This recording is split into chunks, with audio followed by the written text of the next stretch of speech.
ஒரு குவான்டிட்டி சர்வேயரா நான் ஒர்க் பண்றேன்னு சொன்னா எனக்கு கட்டாயம் இன்டரின் எவலுவேஷன் தெரிஞ்சிருக்கணும்.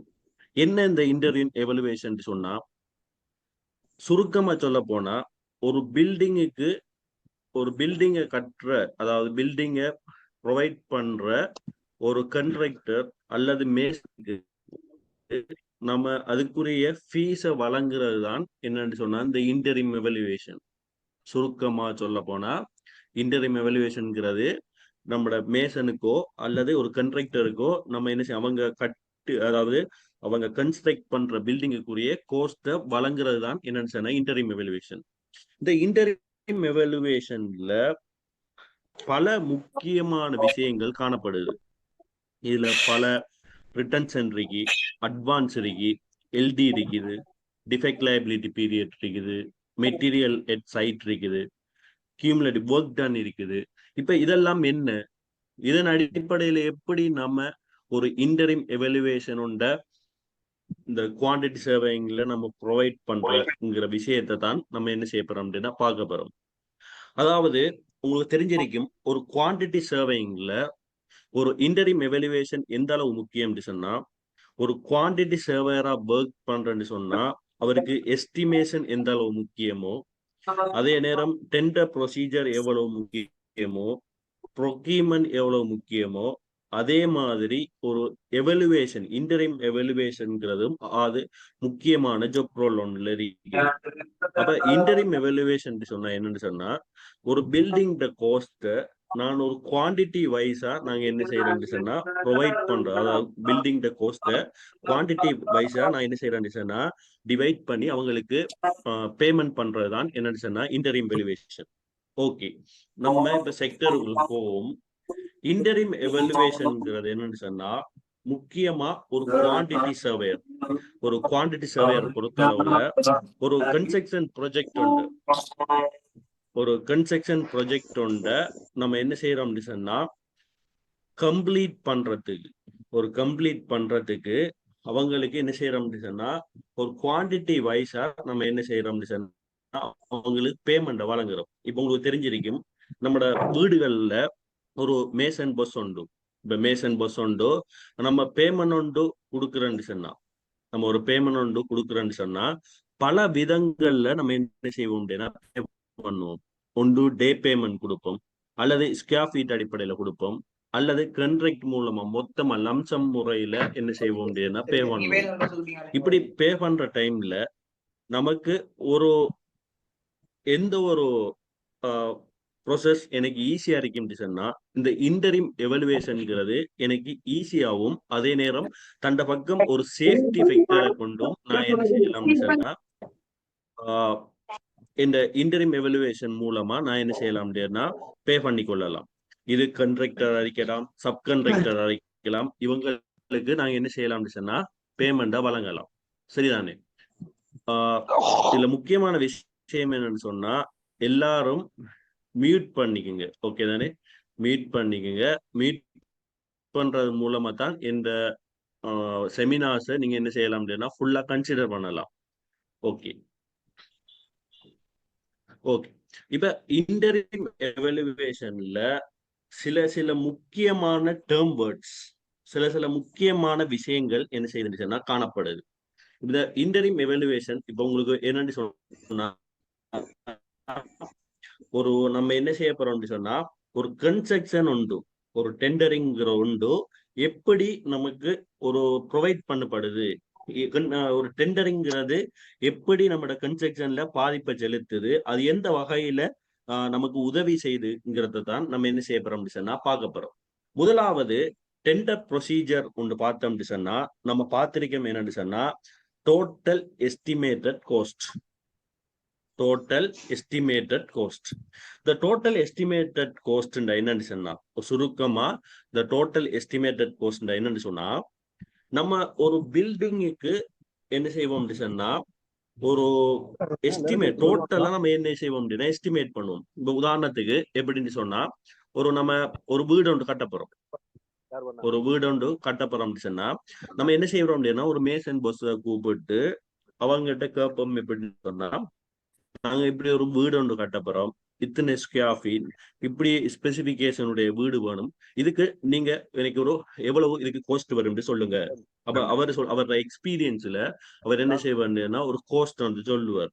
உதாரணத்துக்கு 50 லட்சம் சொல்றாருன்னு சொன்னா, இந்த 50 லட்சத்துல என்னன்னு சொன்னால், இப்ப அவர் இன்க்ளூட் பண்ணிக்கிற விஷயங்கள் என்னன்னு சொன்னா, அவரு ஒரு கன்ஸ்ட்ரக்ஷனுக்குரிய கோஸ்ட்டை என்ன செய்வார், மெட்டீரியலுக்குரிய கோஸ்ட்டை அவர் இன்க்ளூட் பண்ணுவாரு, லேபருக்குரிய கோஸ்ட்டை இன்க்ளூட் பண்ணுவாரு.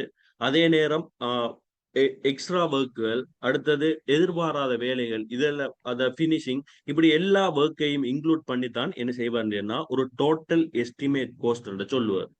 இப்ப இதே ப்ரோசஸ் தான் என்ன செய்யுதுன்னா டெண்டரிங்ல நடக்கிறது. என்னன்னு சொன்னா, ஒரு பில்டிங்ல எந்தவித பிளேனும் இல்லாம வெறும் ஸ்பெசிபிகேஷனை மட்டும் வச்சு என்ன செய்யறாங்கன்னா டோட்டல் எஸ்டிமேட் கோஸ்ட் வந்து என்ன செய்வாங்க ப்ரொவைட் பண்ணுவாங்க. இந்த டோட்டல் எஸ்டிமேட் கோஸ்ட்ல நோமலாக என்னன்னு சொன்னால், இந்த டோட்டல் எஸ்டிமேட்டட் கோஸ்ட்ல நோமலாக இதுல எப்படி இருக்கும், இதோட ஃபார்ம் எப்படி இருக்கும் சொன்னால், இதோட ஃபார்மட் எப்படி இருக்கும் சொன்னால்,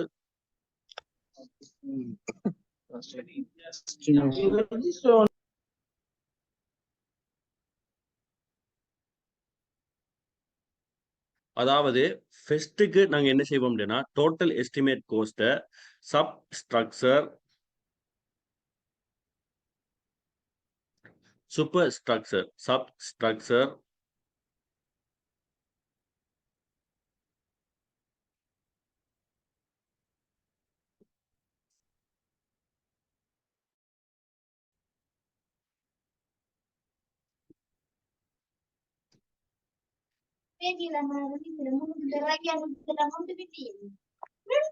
எக்ஸ்கியூஸ் மீ, எல்லாரும் என்ன செய்யுங்கன்னா ஜாயின் பண்ண உடனே என்ன செய்யுங்கன்னா மியூட் பண்ணிக்கொள்ளுங்க.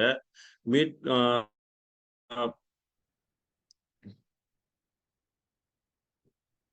மியூட் பண்ணிக்கொள்ளுங்க. இதுல முக்கியமான விஷயம் என்னன்னு சொன்னா, யாருக்கும் ரெக்கார்டிங்ஸ் வழங்கப்பட மாட்டாது. சரியானே, யாருக்கும் ரெக்கார்டிங்ஸ் வழங்கப்பட மாட்டாது. ஆகவே எல்லோரும் என்ன செய்யுங்கன்னா மியூட் பண்ணிக்கொள்ளுங்க. கூட கூட இதுல மியூட் பண்ணிக்கொள்ளுங்க.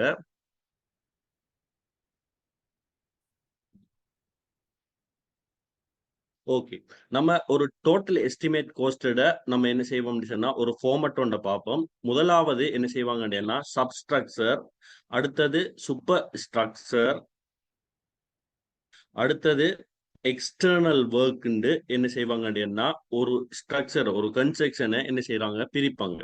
உதாரணத்துக்கு சப்ஸ்ட்ரக்சர்ல 1 மில்லியனும், சப்ஸ்ட்ரக்சர்ல 1 மில்லியன், அடுத்து சூப்பர் ஸ்ட்ரக்சர்ல ஒரு 9 மில்லியன், அடுத்தது எக்ஸ்டர்னல் ஒர்க்ல ஒரு 1 மில்லியனும் என்ன செய்யறாங்கன்னா எஸ்டிமேட்டட், அதாவது என்ன செய்யறாங்கன்னா வித் எக்ஸ்பீரியன்ஸ்ல என்ன செய்யறாங்கன்னா இந்த எஸ்டிமேஷன் செய்யறாங்க. இது இந்த டைம்ல என்ன செய்யும் சொன்னா அவங்கள்ட்ட எந்தவித ரோயிங்கும் இருக்க மாட்டுச்சு, வெறும் ஸ்பெசிபிகேஷனை மட்டும் வச்சு கொண்டு என்ன செய்யறாங்கன்னு சொன்னா இதுல எனக்கு டோட்டல் எஸ்டிமேட் கோஸ்ட் செய்வாங்க. இந்த டோட்டல் எஸ்டிமேட் கோஸ்ட் இல்ல, இந்த டோட்டல் எஸ்டிமேட் கோஸ்ட்ல என்ன செய்யறாங்கன்னு சொன்னா இந்த இடத்துல substructure, super structure, external work என்ன செய்யறாங்கன்ற ஸ்ட்ரக்சரை 3 என்ன செய்யறாங்க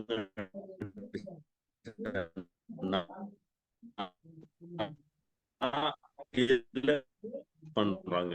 மேனேஜ்மெண்ட் வேற என்ன செய்வான்னு சொன்னா ஒரு கண்ட்ராக்டர் மூலமா அவருக்கு ஒரு தேவையான ஒரு கட்டடத்தை பெற்றுக்கொள்வார். இதுக்கு இடையில எனக்கு ஒரு கன்சல்டன்ட் ஒரு ஃபார்ம் அல்லது என்ன செய்வாங்கன்னு சொன்னா ஒரு தனி நபராவோ, ஒரு குவான்டிட்டி சர்வேயராவோ, ஒரு சிவில் இன்ஜினியராவோ என்ன செய்வாங்கன்னா ஒரு கன்சல்டன்ட் என்ன செய்வாங்கன்னா ஒர்க் பண்ணுவாங்க. இந்த கன்சல்டனுக்கு உரிய பேமெண்ட் என்னன்னு சொன்னா இதுல மேனேஜ்மெண்ட் ஃபீ 5% என்ன செய்வாங்கன்னு சொன்னா ப்ரொவைட் பண்ணுவாங்க. உதாரணத்துக்கு இதுல 5% என்ன செய்யறாங்கன்னு சொன்னா ப்ரொவைட் பண்ணுவாங்க. இந்த 5%ல, அதாவது இந்த 5% என்ன செய்யறாங்கன்னு சொன்னா இதுக்குரிய பேமெண்ட், அதாவது 11 மில்லியன்ல 5% என்ன செய்யறாங்கன்னு சொன்னா, அதாவது 5.5 லட்சம், 5.5 லட்சம் என்ன செய்யறாங்கன்னு சொன்னா மேனேஜ்மெண்ட் ஃபீ கொடுக்காங்க. அடுத்தது என்னன்னு சொன்னா கண்டிஜென்சி,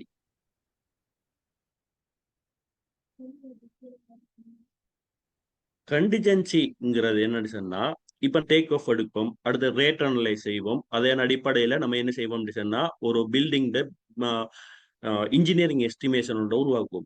இந்த இன்ஜினியரிங் எஸ்டிமேஷன் உருவாக்கும் போது நம்ம என்ன செய்யலாம்னு சொன்னா ஒரு ஹியூமன் எரர் உண்டு அவடத்துல ஏற்படலாம். இந்த ஹியூமன் எரர் சொல்லக்குள்ள நமக்கு இப்ப உதாரணத்துக்கு டேக் ஆஃப் எடுக்கக்குள்ள நான் என்ன செய்யலாம் அப்படின்னா அரித்மெட்டிக் எரர் விட்டுறலாம்.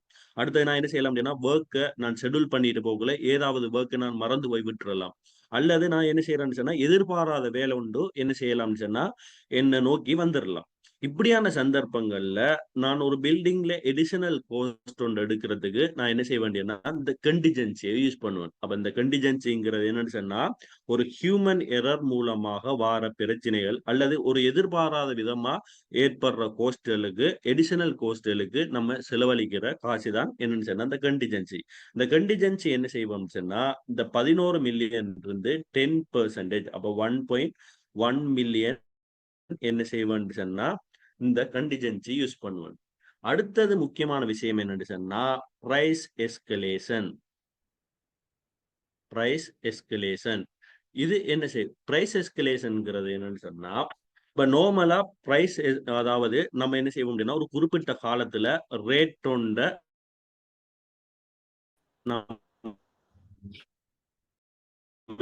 என்ன செய்வோம் அப்படின்னா அனலைஸ் பண்ணுவோம். அனலைஸ் பண்றோம்னு சொன்னா அதுல சீமந்திர பிரைஸ் என்ன செய்யறோம் அப்படின்னு சொன்னா 2100 ப்ரொவைட் பண்றோம். இப்ப இதே இது இந்த ப்ரொஜெக்ட் ஒரு 2 இயர்ஸ் ப்ரொஜெக்ட் லெவல ஒரு 1 இயர் போனதுக்கு பிறகு இப்போ அது 2024ல எப்படின்னா சீமந்திர பிரைஸ் 2700 ஃபார் அன் எக்ஸாம்பிள் 2700 என்ன செய்யுதுன்னா இன்க்ரீஸ் ஆயிட்டு. இப்ப இந்த மாதிரி சந்தர்ப்பங்கள்ல கண்ட்ராக்டருக்கு அவடத்துல நஷ்டம் உண்டு ஏற்படும். இந்த நஷ்டத்தை மெட்டீரியல் ரீதியாக தீர்க்கிறதுக்கு நாங்க என்ன செய்வோம் அப்படின்னா பிரைஸ்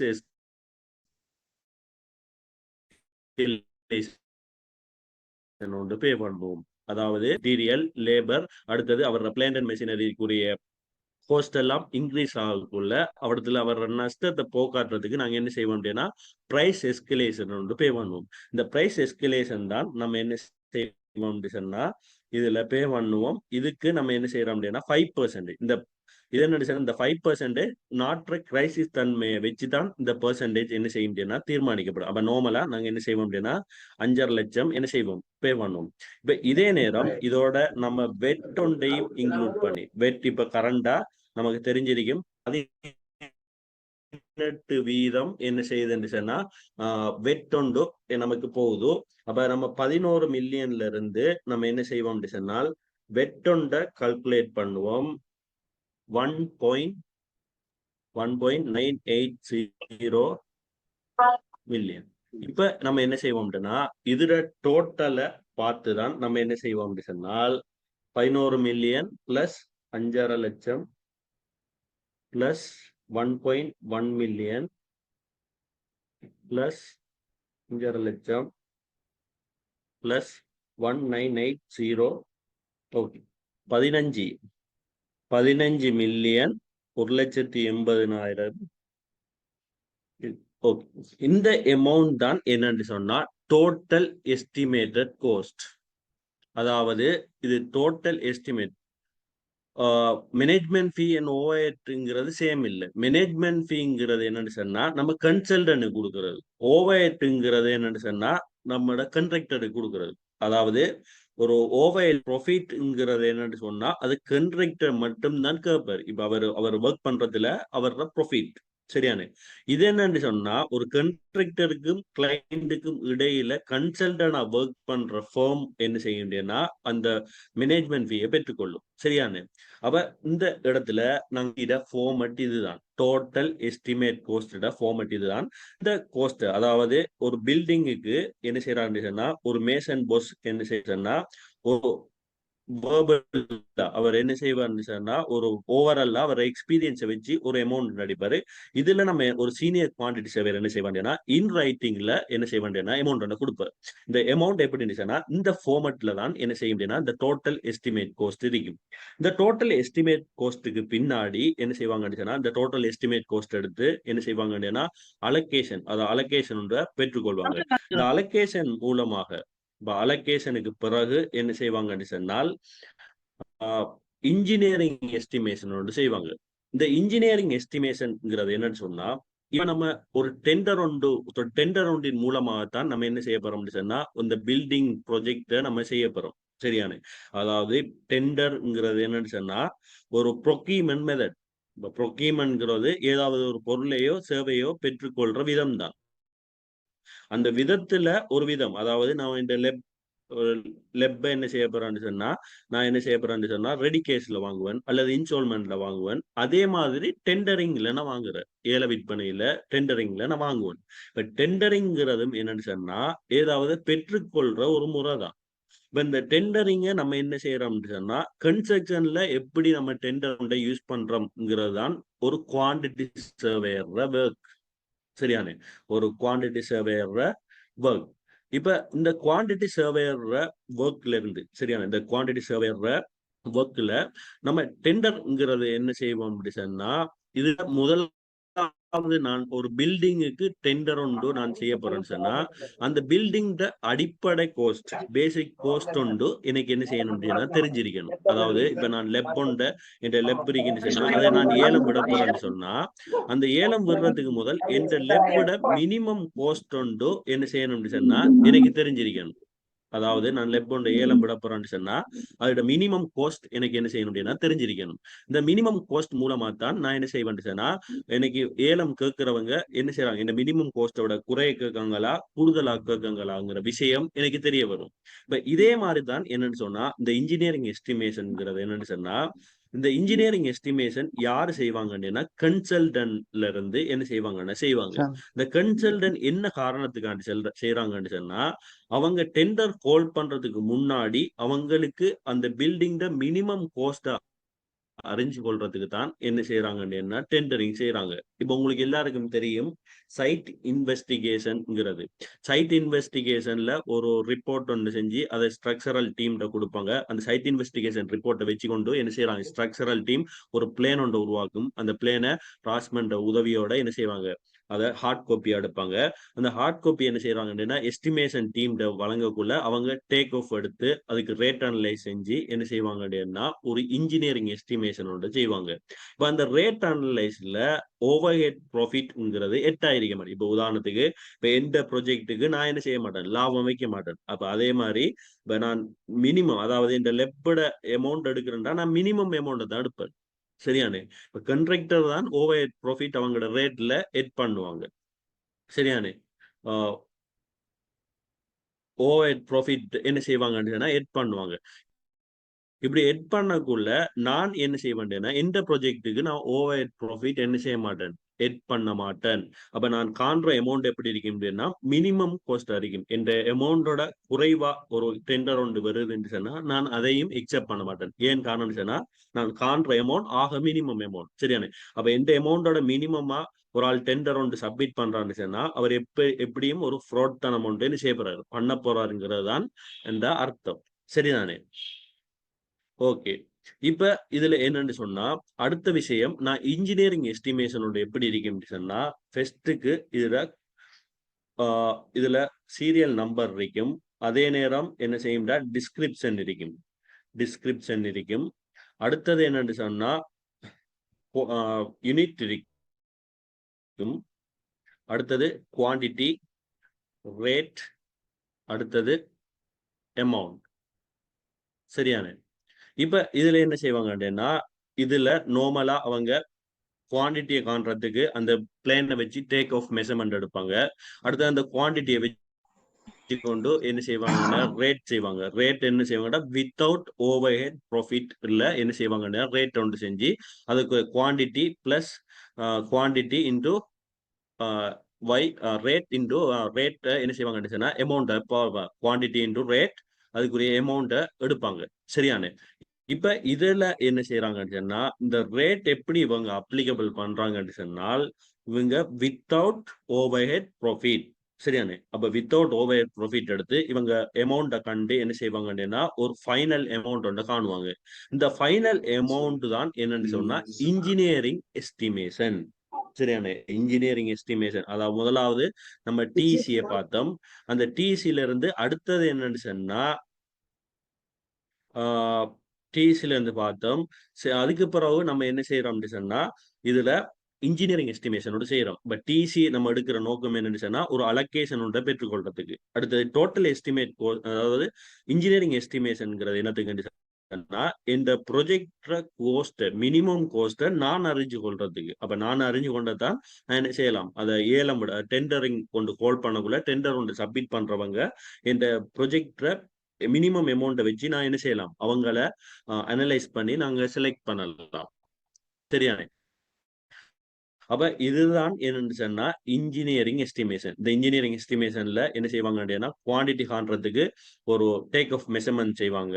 இதுல ரேட் அனலைஸ் ஒன்று செய்வாங்க. சரியானே. ஓகே. இப்ப என்ன செய்யறாங்கன்னு சொன்னா, அடுத்தது இதுல அமௌண்ட்டை தெரிஞ்சதுக்கு பிற்பாடு இது என்ன செய்யறாங்கன்னு சொன்னா, இந்த இன்ஜினியரிங் எஸ்டிமேஷன்ல இப்ப இதே மாதிரி என்ன செய்யறாங்க அப்படின்னா, அடுத்தது இந்த இன்ஜினியரிங் எஸ்டிமேஷன் எப்படி கன்வெர்ட் ஆகுதுன்னு சொன்னா, இந்த குவாண்டிட்டி அப்படியோ இருக்க இந்த ரேட்டை என்ன செய்யறாங்க சொன்னா இரேஸ் பண்றாங்க. இந்த ரேட்டை என்ன செய்யறாங்க இரேஸ் பண்ணி இந்த அமௌண்ட்டையும் இரேஸ் பண்ணி என்ன செய்யறாங்கன்னு சொன்னா, இதை அப்படியோ டெண்டர் டாக்குமெண்டா கன்வெர்ட் பண்றாங்க. அதாவது இன்ஜினியரிங் எஸ்டிமேஷனை டெண்டர் டாக்குமெண்டா கன்வெர்ட் பண்ணி அந்த டெண்டர் டாக்குமெண்ட் என்ன செய்யறாங்கன்னு சொன்னா, கண்ட்ராக்டர் மத்தியில ஒரு டெண்டரிங் முறையில ஏதாவது இப்போ ஓப்பன் டெண்டரிங், செலக்டிவ் டெண்டரிங், அடுத்து நெகோசியேஷன் டெண்டரிங் 3 முறைகள் இருக்கு. இந்த 3ல அவங்களோட சூட்டபிள் மெத்தட்டை சூஸ் பண்ணி என்ன செய்யறாங்கன்னு சொன்னா டெண்டர் ஒன்று போட்டுவாங்க. இப்போ இந்த ரீஃபண்டபிள் ஃபீ செய்யறாங்கன்னா அந்த அவங்களோட ஓவர் ஹெட் ப்ராஃபிட்டை எட் பண்ணி என்ன செய்வாங்க அப்படின்னா இந்த ரேட்டை ஃபில் பண்ணுவாங்க. இந்த ரேட்டை ஃபில் பண்ணி அவங்க டோட்டல் அமௌண்ட் எடுத்து என்ன செய்வாங்கன்னு சொன்னா அந்த கன்சல்டன்ட்டை ஒப்படைப்பாங்க.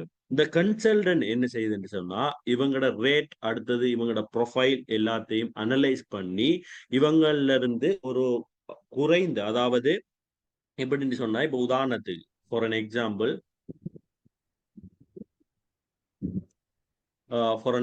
எப்படின்னு சொன்னா, இப்ப உதாரணத்துக்கு என்ன செய்யறேன்னா இந்த இன்ஜினியரிங் எஸ்டிமேஷன் வந்து ஒரு 10 மில்லியன் தான் என்ன செஞ்சுட்டு வந்துச்சு. இப்ப இன்ஜினியரிங் எஸ்டிமேஷன்ங்கிறது என்னன்னு சொன்னா நோமலாக ஒரு மினிமம் பிரைஸ். சரியான மினிமம் பிரைஸ். இந்த மினிமம் பிரைஸ்ல இருந்து நாங்க என்ன செய்யறோம்னா இந்த இன்ஜினியரிங் எஸ்டிமேஷனை நான் ரேட்டை டிலீட் பண்ணி அமௌண்ட்டையும் டிலீட் பண்ணிட்டு இதை என்ன செய்யறான்னு சொன்னா டெண்டர் டாக்குமெண்டா கன்வெர்ட் பண்ணி நான் என்ன செய்யறேன்னு சொன்னா டெண்டர் ஒரு பிட் ஒன்று கால் பண்றேன்.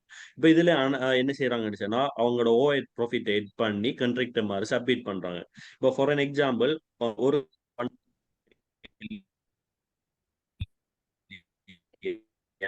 இன்னொரு கான்ட்ராக்டர் 1.2 மில்லியன், இன்னொரு கான்ட்ராக்டர் 1. இன்னொரு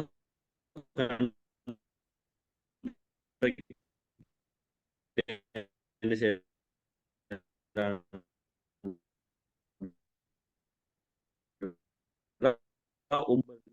இன்னொரு கான்ட்ராக்டர் பிரைஸ் நான் ஆல்ரெடி கண்டுட்டேன் 1 மில்லியன்.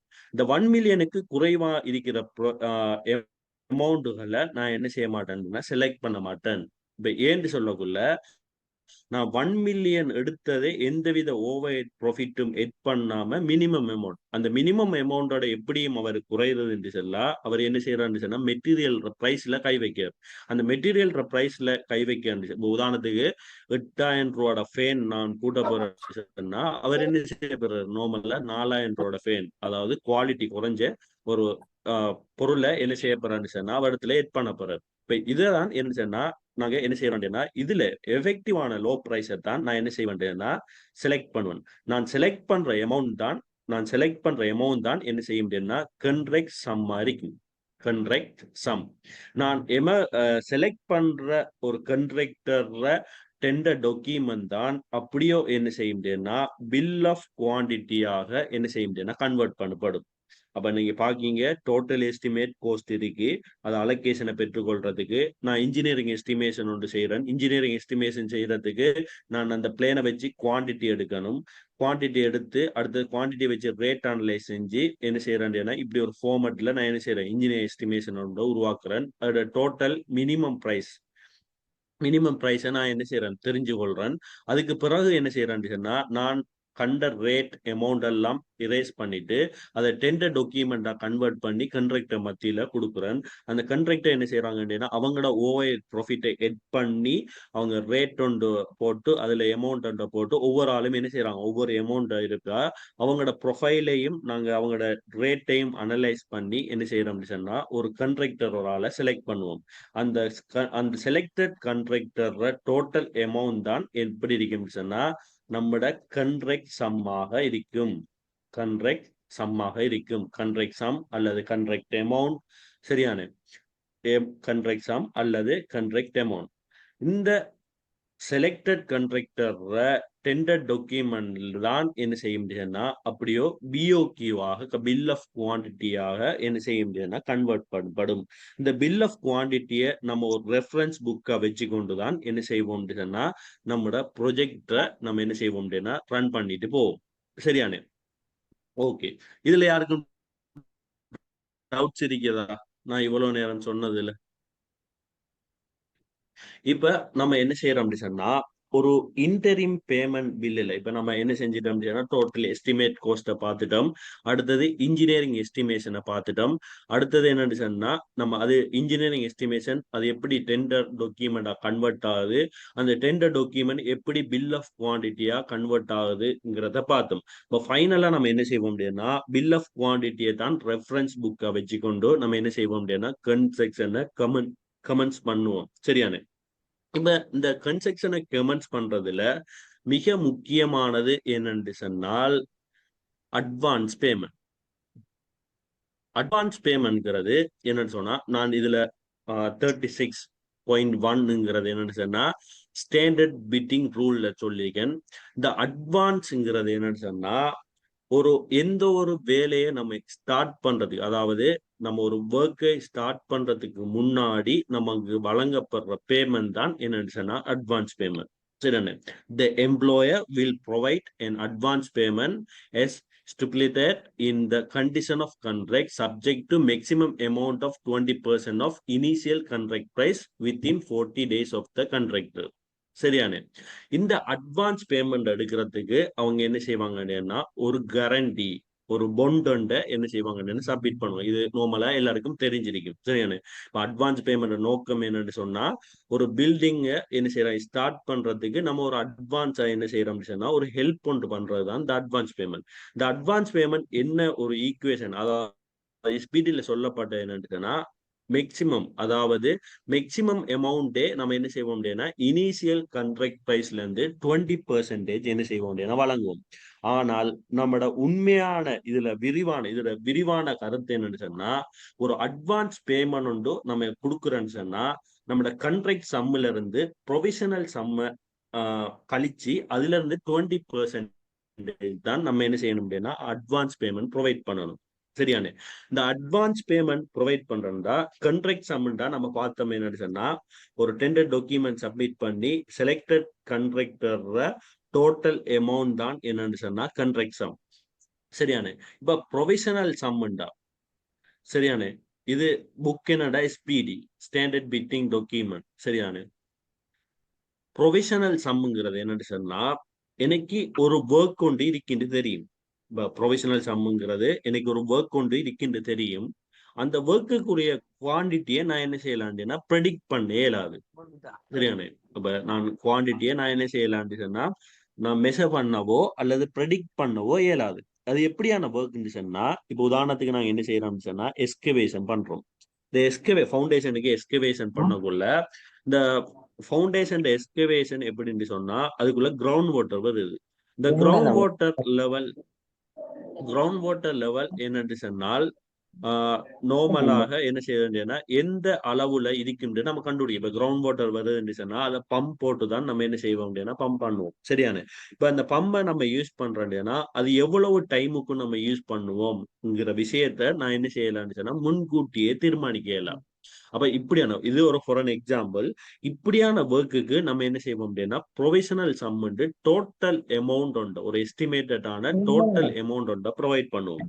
இந்த ப்ரொவிஷனல் சம் உண்மையா இந்த வேலை முடிஞ்சதுக்கு பிற்பாடு என்ன செய்வோம் சொன்னா இதுக்கு ஒரு ஸ்பெஷல் ஷெட்யூல் ரேட் உண்டு. அதாவது அந்த முடிஞ்சதுக்கு பிற்பாடு அதோட எக்சுவலான குவான்டிட்டி, அந்த டைம்ல போற ரேட், இதெல்லாம் போட்டு நம்ம என்ன செய்வோம் அப்படின்னா ஸ்பெஷல் ஷெட்யூல் ரேட் உண்டு நம்ம செஞ்சு அதன் மூலமா நம்ம என்ன செய்வோம் பேமெண்ட். அப்ப அந்த சந்தர்ப்பத்துல இந்த ப்ரொவிஷனல் சம்ங்கிறது அந்த டைம்ல அந்த ஒர்க்கை செய்யறதால நம்ம என்ன செய்வோம் சொன்னா நம்ம இந்த அட்வான்ஸ் பேமெண்ட்டுக்குள்ள இன்க்ளூட் பண்ண மாட்டோம். அப்ப அட்வான்ஸ் பேமெண்ட் அமௌண்ட் எப்படி தீர்மானிப்போம் சொன்னா கண்ட்ராக்ட் சம்ல இருந்து, சரியான கண்ட்ராக்ட் சம்ல இருந்து நம்ம என்ன செய்வோம் சொன்னா ப்ரொவிஷனல் சம்மை இரேஸ் பண்ணி, அதாவது மைனஸ் பண்ணி அதுல இருந்து 20% உண்டு நம்ம என்ன செய்வோம் சொன்னா இதுதான் அட்வான்ஸ் பேமெண்ட் நம்ம பே பண்ணுவோம். ஓகே, இப்ப அட்வான்ஸ் பேமெண்ட் நம்ம பே பண்ணினோம் சொன்னா நம்மளோட இன்டரிம் பில்லுல என்ன செய்வோம் சொன்னா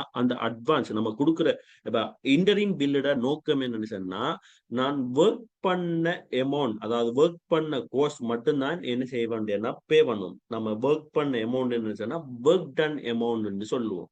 சரியானே, நம்ம ஒரு பில்டிங்ல ஒர்க் பண்ண அமௌண்ட், அதாவது நம்மளோட எக்சுவலான குவான்டிட்டியும் ரேட்டையும் பெருக்கி எழுதுற அமௌண்ட் என்னன்னு சொன்னா ஒர்க் டன் அமௌண்ட். நம்ம ஒரு பிரிக் ஒர்க் ஒன்று செய்யறோம்னு சொன்னா பிரிக்குக்கு நாங்க என்ன செய்யறோம், ஒரு பிளேனை வச்சுக்கொண்டு எஸ்டிமேஷனா தான் நான் என்ன செய்யறேன், நான் ஒரு குவான்டிட்டி ஒன்று கண்டேன். இப்ப இதே இது நான் என்ன செய்யறேன்னு சொன்னா ஒரு பில்டிங் ஒன்று கட்டி முடிச்சதுக்கு பிறகு நான் என்ன செய்யறேன்னு சொன்னா எக்சுவலான குவான்டிட்டி எனக்கு தெரிஞ்சது. அப்ப அந்த எக்சுவலான குவான்டிட்டியை நான் என்ன செய்யறேன்னு சொன்னா ரேட்டோட பெருக்கி எனக்கு எக்சுவலான அமௌண்ட் ஒன்றை பெற்றுக்கொள்வது. இந்த எக்சுவலான அமௌண்ட் ஒன்று தான் எனக்கு என்ன செய்யணும் ஃபைனல் அவருக்கு பே பண்ணணும். அப்ப நம்ம இதுல சிஸ்டம் எப்படின்னு சொன்னா அட்வான்ஸ் பேமெண்ட் வந்து ஆல்ரெடி நான் பே பண்ணிட்டு இன்டரிம் பில்லுல என்ன செய்ய வேண்டியதுன்னா கொஞ்சம் கொஞ்சமா என்ன செய்ய வேண்டியதுன்னா டிடெக்ட் பண்ணுவேன். அப்ப அட்வான்ஸ் பேமெண்ட் ஒரு கண்ட்ராக்ட் ரூல்ல எப்படி இருந்துச்சுன்னா அட்வான்ஸ் பேமெண்ட் வந்து கண்ட்ராக்ட் சம்ல இருந்து ப்ரொவிஷனல் சம்ம மைனஸ் பண்ணி 20%க்கு நம்ம கொடுக்கணும்னு என்ன செய்யுது அந்த ரூல்ஸ் அண்ட் ரெகுலேஷன் இருக்கு.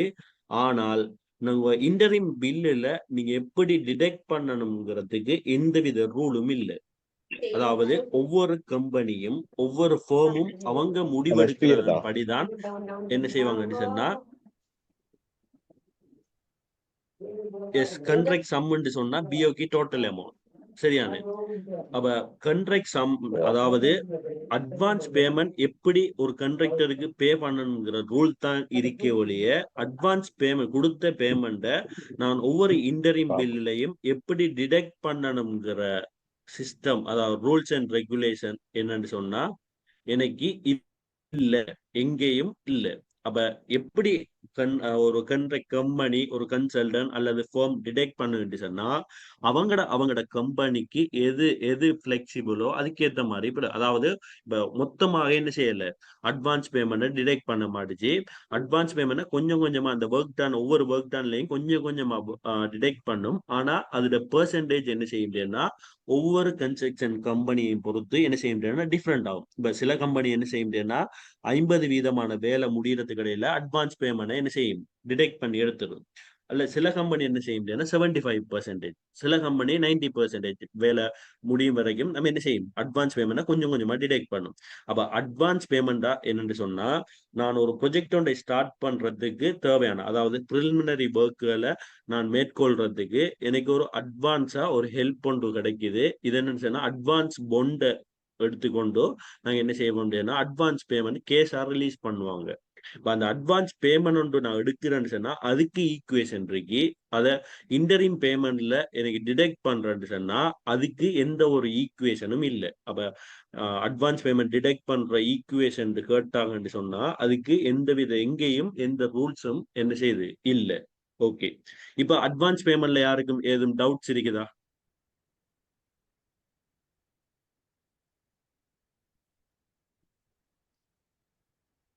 அட்வான்ஸ் பேமெண்ட்ல யாருக்கும் டவுட்ஸ் இருக்குதா? ஓகே,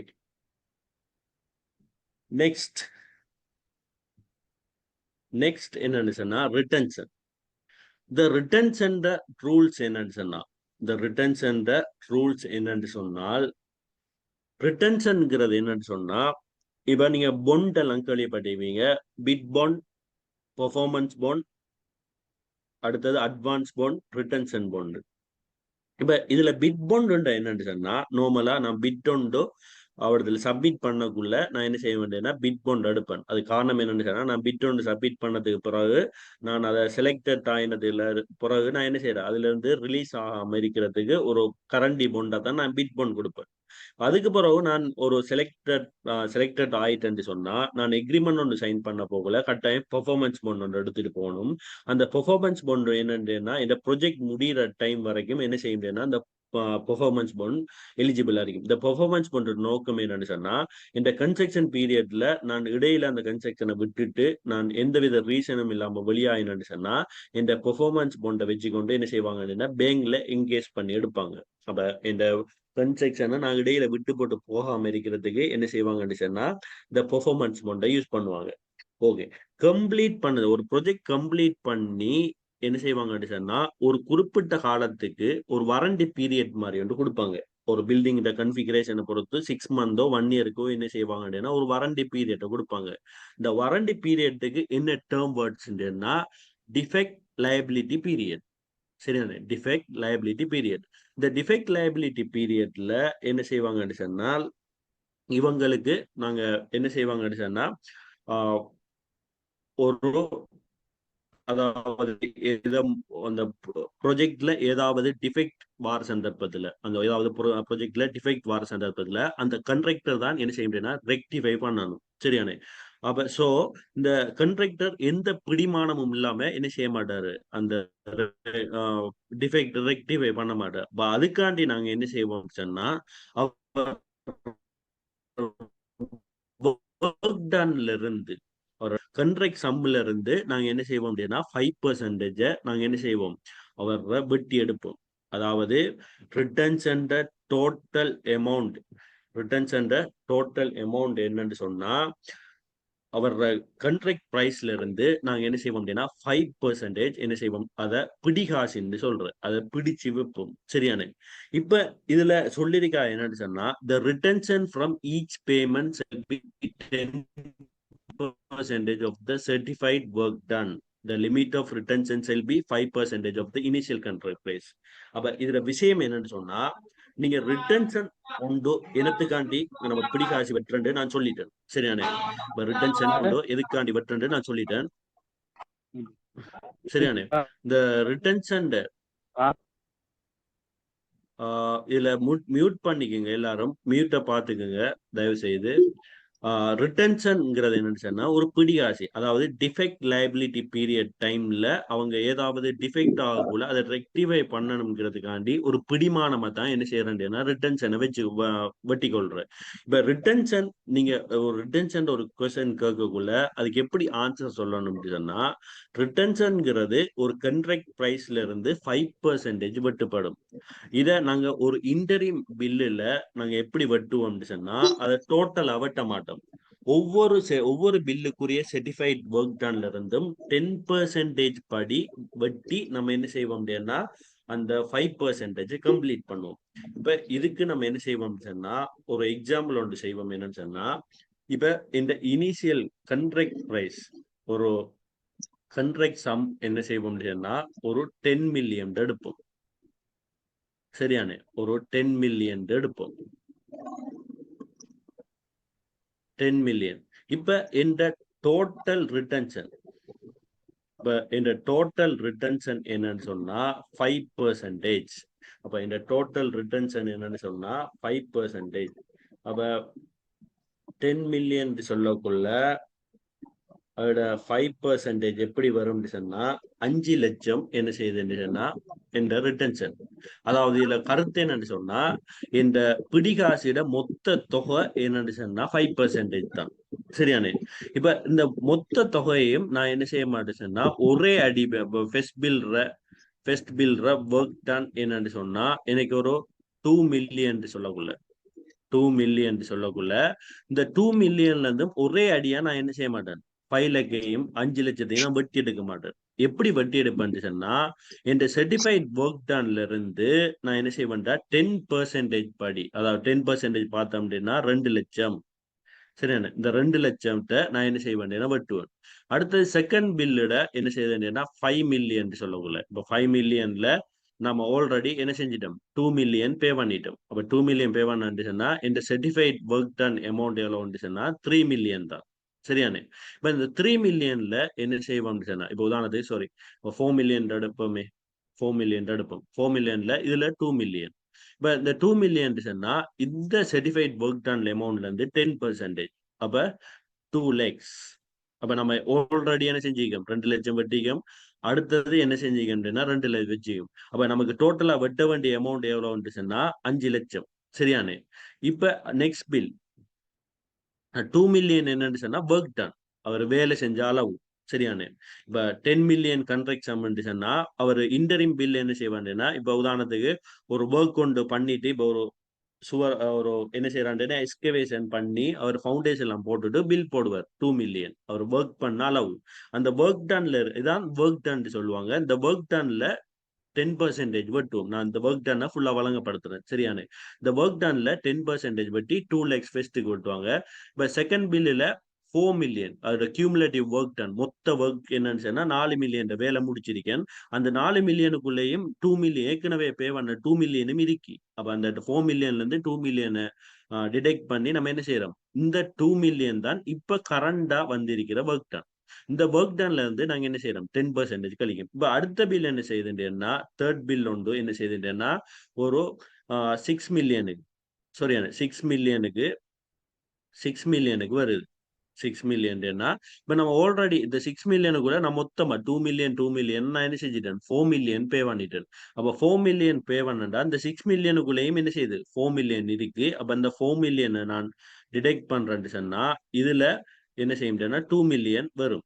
இந்த 2 மில்லியன்ல இப்ப நான் என்ன செய்ய மாட்டேன்னா 10%, நம்மளோட கருத்து என்ன, ஒவ்வொரு சர்டிஃபைட் ஒர்க் டன்ல இருந்து 10% படி வெட்டிட்டு வந்து நம்ம என்ன செய்யணும் அப்படின்னு சொன்னா ரிட்டன்ஷன் இனிஷியல் கான்ட்ராக்ட் பிரைஸ்ல இருந்து 5% அமௌண்ட், அதாவது இந்த அமௌண்ட்டை நான் என்ன செய்யணும் அப்படின்னு சொன்னா ஃபில் பண்ணணும். அப்ப நான் ஆல்ரெடி 2 லேக் வெட்டிட்டேன். ரெண்டாவது பில்லுலையும் 2 லேக்ஸ் வெட்டிட்டேன்.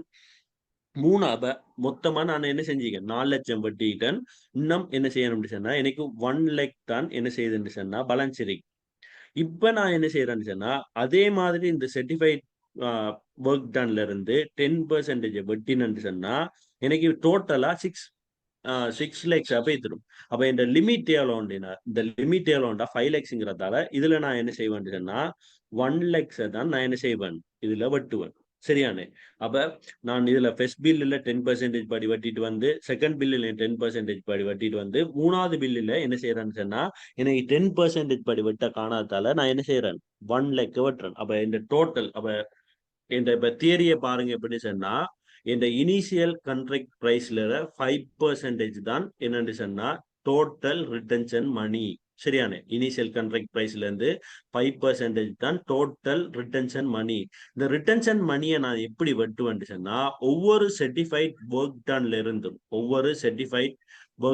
இருந்தும் நான் என்ன செய்ய வேண்டியன்னா 10% படி வெட்டிட்டு வந்து நான் என்ன செய்ய வேண்டியன்னா இந்த 5% என்ன செய்வேன், ஃபில் பண்ணுவேன். அப்ப இதைத்தான் சொல்லியிருக்கா என்னன்னு சொன்னா the retention from each payment shall be 10% of the certified work done.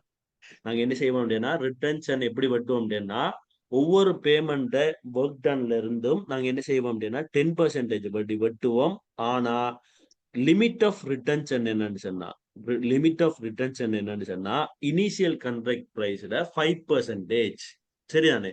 அப்ப அதன்படிதான் நாங்க என்ன செய்வோம் அப்படின்னா ஒவ்வொரு ஒர்க் டன்ல இருந்தும் 10% படி வெட்டிட்டு வந்து இந்த 5% கம்ப்ளீட் பண்ண இனிஷியல் பிரைஸ்ல 5% 5,00,000 நாங்க என்ன செய்வோம், கம்ப்ளீட் பண்ணுவோம். ஓகே. இப்ப இந்த ரிட்டன்ஷன்ல ஏதாவது டவுட்ஸ் இருக்கிறார்கள்?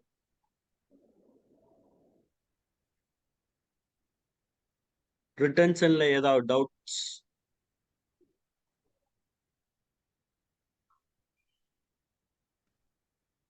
ரிட்டன்ஷன்ல ஏதாவது டவுட்ஸ் இருக்கிறவங்க? நீங்க சொல்ற 5% வந்து கான்ட்ராக்ட்ல மென்ஷன் பண்ணதா?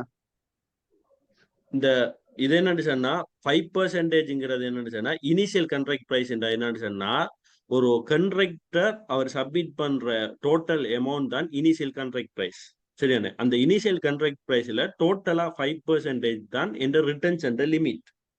இப்ப ரிட்டன்ஷனை நான் என்ன செய்வேன், உதாரணத்துக்கு நான் இதுல அப்ளிகேஷன்ல பார்த்தேன் பாருங்க, இந்த ரிட்டன்ஷன் 5 லட்சம் கண்டுட்டு இந்த 5 லட்சத்தை நான் உடனடியா என்ன செய்வேன்னா ஃபர்ஸ்ட் பேமெண்ட்லயே நான் வெட்ட மாட்டேன். நான் அதை என்ன செய்வேன்னா 10% படி என்ன செய்வேன், கொஞ்சம் கொஞ்சமா வெட்டிட்டு வந்து இந்த 5% என்ன செய்வேன் ஃபில் பண்ணுவேன். ஓகேவா? இது மென்ஷன் பண்ணிக்கிற கான்ட்ராக்ட் அக்ரிமெண்ட் இல்லாட்டி வேற நேம் டிஃபரன்ஸா? எப்படி இது 5% மென்ஷன் பண்ணிக்கிற கான்ட்ராக்ட் அக்ரிமெண்ட் ஃபாலோ பண்ணி செய்யணும் இல்லாட்டி வேற நேம் டிஃபரன்ஸா? ஓ, அதாவது ரிட்டன்ஷன் கான்ட்ராக்ட்ல SBD standard bidding document rules and regulation என்னன்னு சொன்னா 5%. அதாவது நான் சொல்றது என்னன்னு சொன்னா standard bidding document rules and regulation. இப்ப நான் ஓனா சொல்ல சரியானே அப்ளிகபிள். எஸ். அப்ப ரிட்டன்ஷன் நீங்க ஒரு ரிட்டன்ஷன் சொன்னா என்னங்கிறது கேட்கறது என்னன்னு சொன்னா இனிஷியல் கண்ட்ராக்ட் பிரைஸோட 5% தான் ரிட்டன்ஷன் லிமிட். ஆனா என்ன செய்யணும்னு சொன்னா ஒவ்வொரு சர்டிஃபைட் ஒர்க் டன்ல இருந்தும் நான் என்ன செய்யணும்னு சொன்னா ரிட்டன்ஷனை 10% படி வட்டணும். ஓகே, இப்ப அடுத்த கேள்வி என்னன்னு சொன்னா சர்டிஃபைட் ஒர்க் டன் சொன்னால் என்ன? What does certified work done means? Certified work டன்ங்கிறது என்னன்னு சொன்னா நான் ஒரு ப்ரொஜெக்ட் ஒன்று என்ன செய்யறேன்னு சொன்னா நான் செஞ்சுட்டு போறேன். இப்ப உதாரணத்துக்கு நான் என்ன செய்யறேன்னு சொன்னா ஒரு ஏற்கனவே நான் என்ன செய்யறேன்னு சொன்னா ஒரு பிளேன் ஒன்று இருக்குன்னு சொன்னா அந்த பிளேனை வச்சுதான் நாங்க என்ன செய்வோம் அப்படின்னா டேக் ஆஃப் எடுப்போம், மெஷர்மெண்ட் ஒன்று எடுப்போம். இந்த மெஷர்மெண்ட் எப்பயும் என்ன செய்ய முடியும்னா எஸ்டிமேட்டட் தான் இருக்கும். இந்த எஸ்டிமேட்டட், அதாவது எஸ்டிமேட்டட்ங்கிறது கிட்டத்தட்ட அன்னளவானது. இப்ப இந்த எஸ்டிமேட்டட்டை வச்சு கொண்டுதான் நம்ம என்ன செய்யறோம்னு சொன்னா ரேட் ஒன்று நம்ம என்ன செய்யறோம் ப்ரொவைட் பண்றோம். அதை வச்சு கொண்டுதான் நம்ம என்ன செய்யறோம் அமௌண்ட் ஒன்று எடுத்து டெண்டர் ஒன்று ஹோல்ட் பண்ணி கண்ட்ராக்டர் ஒன்று செலக்ட் பண்றோம். இப்ப இவ்விடத்துல யாராவது ஒரு ஆள் சொல்லுங்க ஆகும், நான் ஒரு எஸ்டிமேட்டட் குவான்டிட்டியை வச்சு கொண்டு எப்படி ஒரு டெண்டர் ப்ரோசஸ் ஒன்று செய்யறேன்? எனக்கு எஸ்டிமேட்டட் குவான்டிட்டிங்கிறது எக்குரேட் குவான்டிட்டி இல்லை. அப்படி இருக்கிற சந்தர்ப்பத்துல எப்படி எனக்கு அந்த எக்குரேட் குவான்டிட்டி இல்லாத ஒரு எஸ்டிமேட்டட் குவான்டிட்டி வச்சுக்கொண்டு எனக்கு எப்படி டெண்டர் ப்ரோசஸ் செய்ய இயலுது? இதுக்கு யாராவது பதில் சொல்லலாமா? என்ஜினியரிங் எஸ்டிமேட் என்ற கேள்வி விளங்கிட்டா? நான் எடுக்கிற டேக் ஆஃப் மெஷர்மெண்ட் என்னன்னு சொன்னா எஸ்டிமேட்டட் தான், எக்குரேட் இல்லை. அப்ப அந்த எக்குரேட் இல்லாத குவான்டிட்டியை வச்சுக்கொண்டு நான் எப்படி டெண்டர் ப்ரோசஸ் செய்ய இயலுது? யாருக்காவது தெரியுமா? சொல்லுங்க. இன்ஜினியரிங் எஸ்டிமேட் வச்சு இன்ஜினியரிங் எஸ்டிமேட்ல நான் எடுக்கிற குவான்டிட்டி எஸ்டிமேட்டட், எக்குரேட் இல்ல, 100% எக்குரேட் இல்ல. நான் வேலை முடிஞ்சதுக்கு பிற்பாடு எடுக்கிற குவான்டிட்டி தான் எக்குரேட். சரிதானே? நான் வேலை முடிஞ்சதுக்கு பிறகு எடுக்கிற குவான்டிட்டி தான் என்னன்னு சொன்னா எக்குரேட். இப்ப அப்படி இருக்கக்குள்ள எனக்கு இந்த எஸ்டிமேட்டட் குவான்டிட்டியை வச்சுக்கொண்டு எப்படி நான் இந்த டெண்டர் ப்ரோசஸ நான் செய்யறேன்?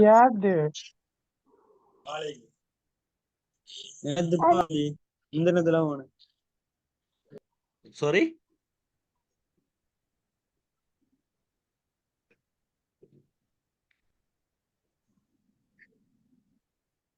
ப்ராஃபிட் பிளஸ் ஓவர் போட்டா சரி. கொஞ்சம் சத்தமா சொல்லுங்க.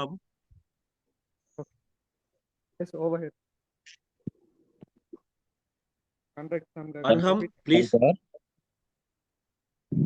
ஓம் சார், இந்த மத்தாக்களை கொஞ்சம் மியூட் பண்ண சொல்லுங்க சார், சவுண்ட் ஒழுங்கா ஒழுங்குது இல்ல. நான் அடிக்கடி ஞாபகப்படுத்திட்டே இருக்கேன், அத ரெஸ்பான்ஸ் இல்லாம இருக்கிறாங்க. ஓகே, அர்ஹம் யாராவது ஒரு ஆள் செல்லுங்க. யாருக்காவது தெரியுமா? நான் செல்ற கேட்கிற விட என்னன்னு சொல்றேன்.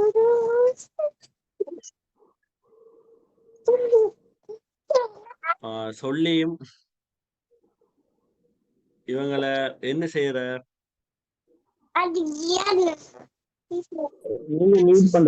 நான் உங்களை ரிமூவ் பண்ணி விடுறேன்னா ஓகே. இப்ப இதுல என்னன்னு சொன்னால் இப்ப நார்மலா என்னன்னு சொன்னா நான் இதுல கேட்கிறேன் என்னன்னு சொன்னா எஸ்டிமேட் குவான்டிட்டியை வச்சுக்கொண்டு எப்படி நான் ஒரு கண்ட்ராக்ட் ஒன்று செய்யறேன். இப்ப இதுக்கு பதில் சொல்றேன் பாருங்க. இப்ப நான் என்ன செய்யறேன்னு சொன்னா உதாரணத்துக்கு எல்லாருக்கும் தெரிஞ்ச ஒரு விஷயத்தை எடுக்கணும் என்னன்னு சொன்னா நான் என்ன செய்யறேன்னா ஒரு கல்யாண வீடு ஒன்று. உதாரணத்துக்கு எனக்கு ஒரு 1000 பேர் என்ன செய்ய போறான்னு சொன்னா பார்ட்டிசிபேட் பண்ற ஒரு கல்யாண வீடு ஒன்று இருக்கு. இப்ப இதுல நான் என்ன செய்ய போறேன்னு சொன்னா இந்த ரேட் அனலைஸ் என்ன ஒரு யூனிட்டுக்கு உரிய பேமெண்ட்டை கண்டுபிடிக்கிறது. சரியானே. இப்ப இந்த ஒரு யூனிட் இப்ப நான் என்ன செய்யறேன்னு சொன்னா ஒரு எஸ்டிமேட்டட் குவான்டிட்டி ஒன்று எடுத்தேன்னு சொன்னா அதை வச்சுக்கொண்டு எப்படி எக்குரேட்டான ரேட்டை நான் என்ன செய்யறேன் எடுக்கன். அப்ப எக்குரேட்டான ரேட் எடுத்து நான் எஸ்டிமேட்டடான குவான்டிட்டி எக்ஸ்இன்குள்ள எக்குரேட்டான குவான்டிட்டி வைங்கக்குள்ள நான் என்ன செய்யறேன் எஸ்டிமேட்டட் ஆனதும் எக்குரேட்டான குவான்டிட்டி அமௌண்ட் ஒன்றை என்ன செய்யறேன் எடுக்கன். இப்ப இதே கண்ட்ராக்ட் என்ன செய்ய மாட்டேங்குதுன்னா நான் ப்ரொஜெக்ட் முடிச்சதுக்கு பிறகு இதே கண்ட்ராக்ட் வராது. இப்ப குவான்டிட்டி என்ன செய்யும் டிஃபர் ஆகும். ஆனா இந்த ரேட் என்ன செய்யும் சொன்னால் ரேட் என்ன செய்யும்னா எக்குரேட் அறிக்கும். இது எப்படி எக்குரேட் அறிக்குன்னு சொன்னா நல்லா வழங்கிக்குங்க. இப்ப நான் உதாரணத்துக்கு என்ன செய்யறேன்னு சொன்னா ஒரு மேரேஜ் ஃபங்க்ஷன் ஒன்றுக்கு 1000 பேர் வருவான்னு எஸ்டிமேட் பண்றேன். அதாவது இந்த எஸ்டிமேஷன் எப்படி இருக்கணும்னு சொன்னா அன்னளவாக சரியா இருக்கணும். எப்படின்னு சொன்னா உதாரணத்துக்கு 1050 பேர் வரணும் அல்லது 950 பேர். அதோட எஸ்டிமேட்டட் குவான்டிட்டி 100 நம்ம என்ன செய்யலாம் 1000 பேர் வரும் எஸ்டிமேட் கண்டா அது 500 பேரோ இல்லாட்டி 1500 பேரோ அவடத்துல வந்திருக்கப்படாது. சரியானே. அப்ப எஸ்டிமேட்டட்ங்கிறது பிளஸ் ஓ மைனஸ் கொஞ்சம் பிளஸ் ஓ மைனஸ் இருக்கணும். இப்ப இந்த 1000 பேர் நம்ம வருதுன்னு சொன்னா நம்ம இவங்களுக்கு என்ன செய்வோம் அப்படின்னா நம்ம இவங்களுக்கு சாப்பாடு, அடுத்தது ஹோல், அடுத்தது என்ன செய்யும் பார்க்கிங் வசதி, இவங்களுக்குரிய சேர் அட்மிஷன் இதெல்லாம் என்ன செய்வோம் அப்படின்னா எடுத்து நம்ம ஒரு டோட்டல் காஸ்ட் எடுக்கும். உதாரணத்துக்கு நம்ம என்ன செய்யறோம் 1 மில்லியன் ஒன்று செலவாகுன்ற எடுத்து. அப்ப இந்த குவான்டிட்டி என்னன்னு சொன்னா எஸ்டிமேட்டட். இப்ப இதுதான் எனக்கு எக்சுவலா வரும்ங்கிறது தெரியாது. ஆனா கிட்டத்தட்ட சரியானது. இப்ப இதை வச்சு கொண்டுதான் இந்த 1000 பேரை வச்சு கொண்டு நான் என்ன செஞ்சேன் ஹோல் ஒன்று புக் பண்ணினேன். இப்ப ஒரு ஹோல் 1000 பேருக்கு வசதியான ஹோல் ஒன்றை புக் பண்ணுவேன். இப்ப இந்த இடத்துல 1500 பேர் வரக்குள்ள இந்த ஹோல் என்ன செய்ய மாட்டேங்குது செட் ஆக மாட்டேங்குது. அதே நேரம் ஒரு 500 பேர் வரக்குள்ளேயும் இந்த ஹோல்ல என்ன செய்யும் அரைவாசி பேர் தான் நிரம்பியிருப்பாங்க. அப்ப 1000 பேருக்குள்ள இந்த எஸ்டிமேட்டுக்குள்ள என்ன செய்ய முடியும்னா ஒரு +10 அல்லது 50 -10 அல்லது 50 இப்படி இருக்கணும். சரியானே. அப்ப இதுல நம்ம என்ன செய்யறோம்னா அவங்களுக்கு சாப்பாடு, அவங்களுக்கு ட்ரிங்க்ஸ், அடுத்தது என்ன பார்க்கிங், சேர்ஸ் இதெல்லாம் போட்டு நான் என்ன செய்யறேன்னா 1 மில்லியன் ஒரு ஹோல் எல்லாம் புக் பண்ணி 1 மில்லியன் காஸ்ட் ஆகும் எடுக்க. இந்த 1 மில்லியனை நான் என்ன செய்யறேன்னா இந்த நம்பர் ஆஃப் எஸ்டிமேட்டட் குவான்டிட்டியால நம்ம பிரிச்சோம் சொன்னால் நமக்கு கிடைக்க போற ரேட் இந்த 1000 ரூபா ரேட்டுங்கிறது ஒரு பர்சனுக்கு இருக்கும். இந்த ஒரு பர்சனுக்குரிய அந்த 1000 ரூபா ரேட் என்னன்னு சொன்னா மிச்சம் எக்குரேட்டா இருக்கும். இப்ப இந்த இடத்துல ஒரு 1000 இல்லாம இன்னைக்கு ஒரு 990 பேர் வந்தாலும் நான் என்ன செய்ய வேண்டியன்னா இதை 1000 பெருக்கித்தான் என்ன செய்ய வேண்டியன்னா எக்சுவலான மிச்சம் சரியான கோஸ்ட் நான் காணுவேன். அப்ப இன்னைக்கு ஒரு எஸ்டிமேட்டடான குவான்டிட்டி எனக்கு ரேட் அனலைஸ் செய்யறதுக்கு போதுமாக இருக்கும். அந்த ரேட் அனலைஸ் செய்யறதுக்கு போதுமாக இருக்கிறதால எனக்கு டெண்டர் ப்ரோசஸ் ஒன்று செய்யறதுக்கும் என்ன செய்யுதுன்னு சொன்னா ஏதுவாக இருக்கு. சரியானே. ஏதுவாக என்ன செய்யுதுன்னா இருக்கு. சரியானே. அப்ப இதுதான் என்னன்னு சொன்னா இதுக்குரிய விளக்கம். எனக்கு ஒரு எஸ்டிமேட்டடான குவான்டிட்டியே எனக்கு என்ன செய்யுதுன்னா ஒரு டெண்டர் ஒரு ரேட் அனலைஸ் செய்யறதுக்கு போதுமா எக்குரேட்டான ரேட் அனலைஸ் செய்யறதுக்கு போதுமா இருக்கு. இப்ப இந்த எக்குரேட்டான ரேட்டை கண்டதுக்கு பிறகு நான் உண்மையான ஒர்க் நடந்ததுக்கு பிறகு என்ன செய்ய வேண்டியன்னா எக்சுவலான குவான்டிட்டியை போடு. இப்ப நான் உண்மையா அந்த கல்யாண வீட்டுக்கு வந்ததுக்கு ஆக்கள் பிறந்தது பிறகு நான் எக்சுவலான நம்பரை போட்டு நான் என்ன செய்யறேன் இந்த ரேட் அளவுக்கு எக்சுவலான அமௌண்ட்டை நான் என்ன செஞ்சிருவேன் கண்டுருவேன். அப்ப இதுதான் இதோட நோக்கம் என்னன்னு சொன்னால் நமக்கு ஒரு என்னன்னு சொன்னால் ஒரு எஸ்டிமேட்டடான குவான்டிட்டி காண்றதுக்குரிய நோக்கம். சரியானே. எஸ்டிமேட்டடான குவான்டிட்டி காண்றதுக்குரிய நோக்கம் இதுதான். சரியானே.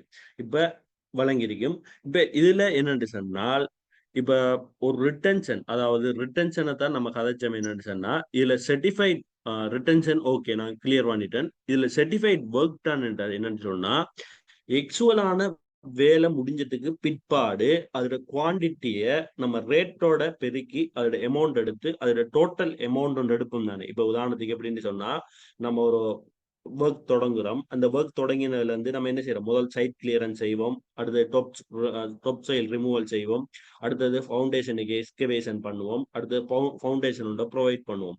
இப்போ அந்த டைமோட நான் என்ன செய்யறேன்னு சொன்னா, அந்த செஞ்ச வேலை வரைக்கும் நம்ம என்ன செய்யறோம் அப்படின்னா குவான்டிட்டி எடுத்து அதுக்குரிய ரேட்டை ஆக்சுவலான குவான்டிட்டி எடுத்து நான் ரேட்டை பொறுக்கி நான் என்ன செய்ய வேண்டியதுன்னா பில் ஒன்று சப்மிட் பண்றேன். அதாவது பார்ட் பில் ஒன்று சப்மிட் பண்ணுவேன். அந்த பார்ட் பில் டோட்டல் அமௌண்ட் தான் என்னன்னு சொன்னா சர்டிஃபைட் ஒர்க் டன்.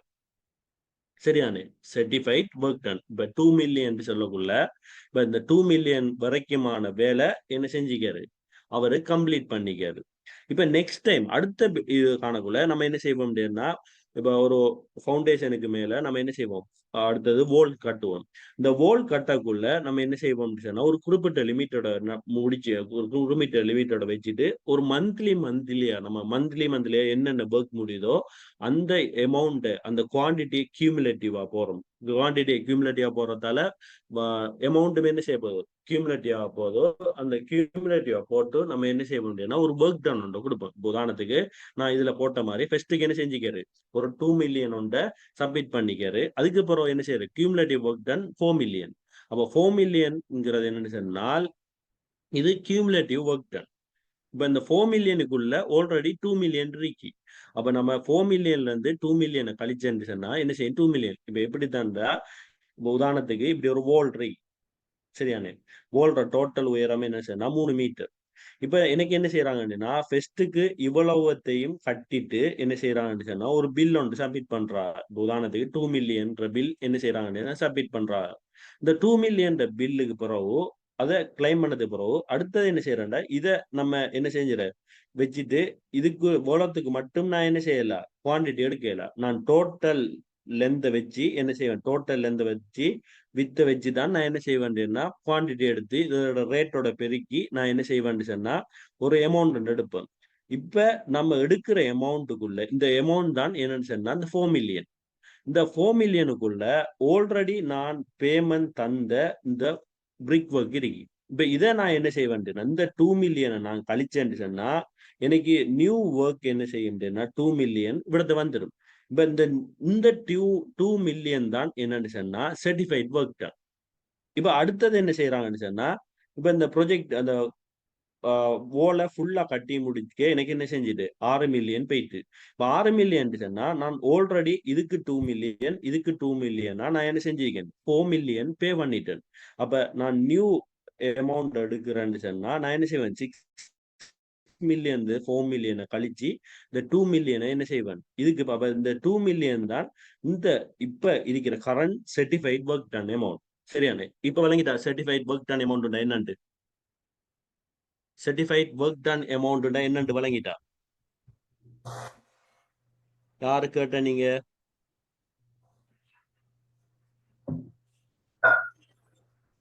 ஓகே.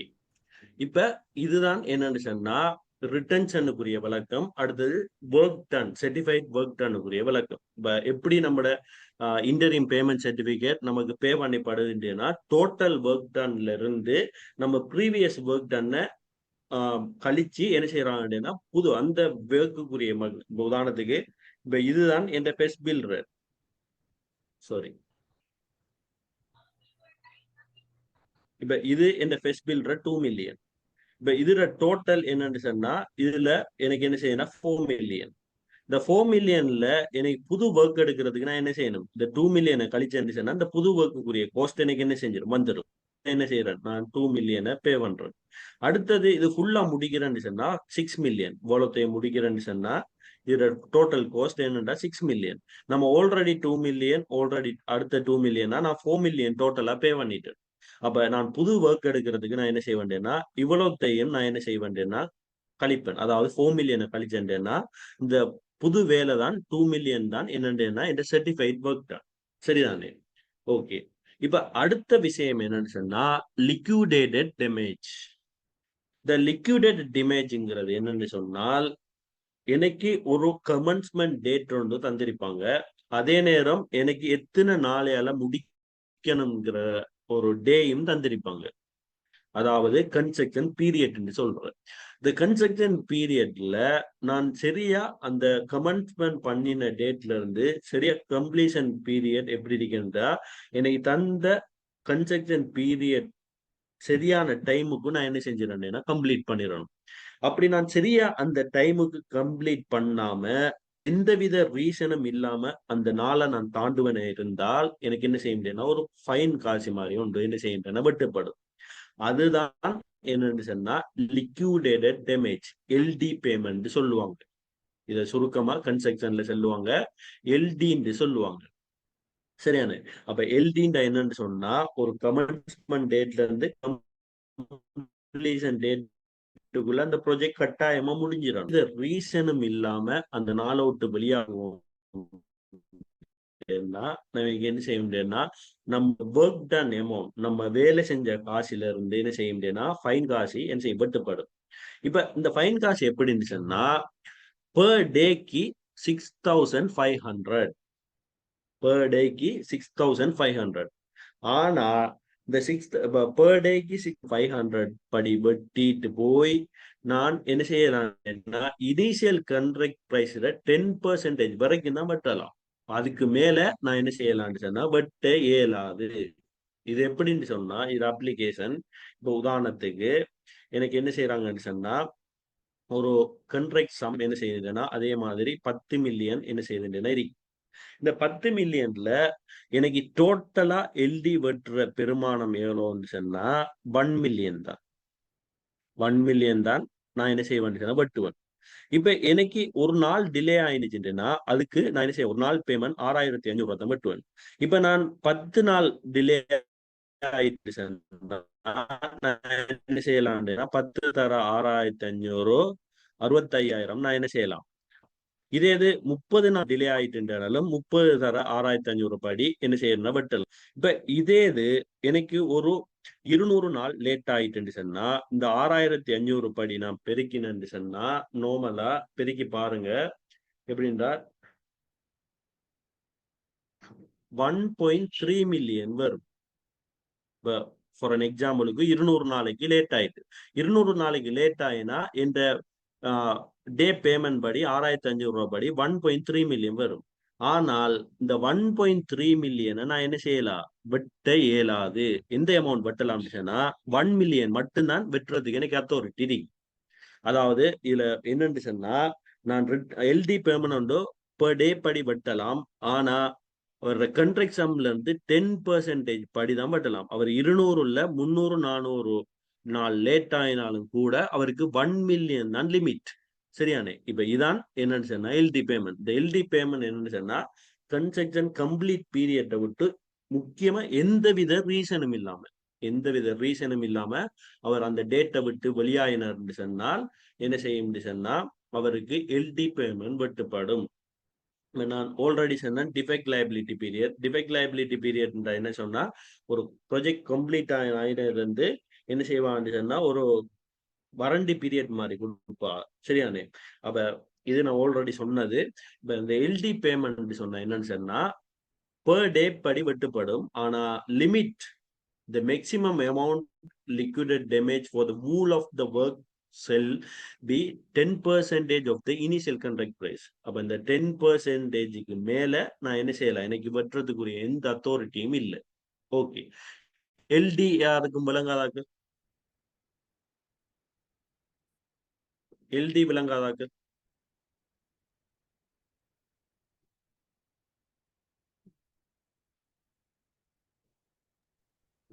எல்டில வந்து 6,500ங்கிற ஒரு சர்டன் அமௌண்ட் தானே ஸ்ரீலங்காவிலயா இல்ல வந்து கல்ஃப் கண்ட்ரிஸ்ல? சொல்லுங்க.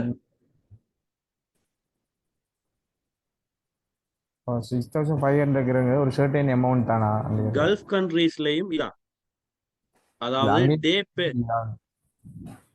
டே பேமெண்ட் என்ன செய்யலாம் சொன்னா அந்த ப்ரொஜெக்டை பொறுத்து என்ன செய்யணும் டிஃபர் ஆகலாம். டே பேமெண்ட் அவங்க தாரது, கன்சல்டன்ட் தாரது. ஆனால் இந்த கண்டிஷன் என்னன்னு சொன்னா இதுதான் எல்லா இடத்துலயும். டே பேமெண்ட், அதாவது ஸ்ரீலங்காக்கு இல்ல, இந்த கண்டிஷன் என்ன, டே பேமெண்ட் ஒன்று இதுக்கு அந்த டே பேமெண்ட் 6,500ங்கிறது டிஃபர் ஆகலாம். இப்போ ஒரு சில ப்ராஜெக்ட்டுக்கு 4,500 வரலாம், அப்படி ஸ்பெசிஃபிகேஷனை பொறுத்து. சில ப்ராஜெக்டுகள் 3,000 வரலாம், சில ப்ராஜெக்ட் 8,000 வரலாம், அது மாறுபடும். ஆனா கண்டிஷன்ஸ் இந்த டோட்டல் லிக்விடேட் டேமேஜ் 10% தான் இனிஷியல் கான்ட்ராக்ட் பிரைஸ்ல இருந்து. சரியானே? அப்ப சுருக்கமா அந்த அமௌண்ட்டை கன்சிடர் பண்ணாம per டேக்கு என்ன செய்வோம் அப்படின்னா லிக்விடேட் டேமேஜ் வெட்டுவோம். ஆனா இந்த டோட்டல் சரியானே டோட்டல் என்ன செய்யுதுன்னா 10% படி என்ன செய்யும் இனிஷியல் கான்ட்ராக்ட் பிரைஸ். ஓகே, இதுல ஒரு ஆள் கேட்ரிக் என்னன்னு சொன்னால் is this rate vary between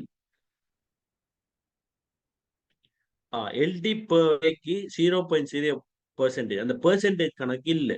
அவங்க என்ன செய்வாங்கன்னா ஸ்பெசிபிகேஷனுக்கு ஏற்ற மாதிரி ஒவ்வொரு பில்டிங் கொள்ள கெப்பாசிட்டிக்கு ஏற்ற மாதிரி என்ன செய்வாங்கன்னு சொன்னா ஒரு அமௌண்ட் ஒன்று ஃபிக்ஸ் பண்ணுவாங்க. அது பெர்சென்டேஜ் படி இல்லை. சரியானே? ஓகே, வேற எதுவும் டவுட்ஸ்?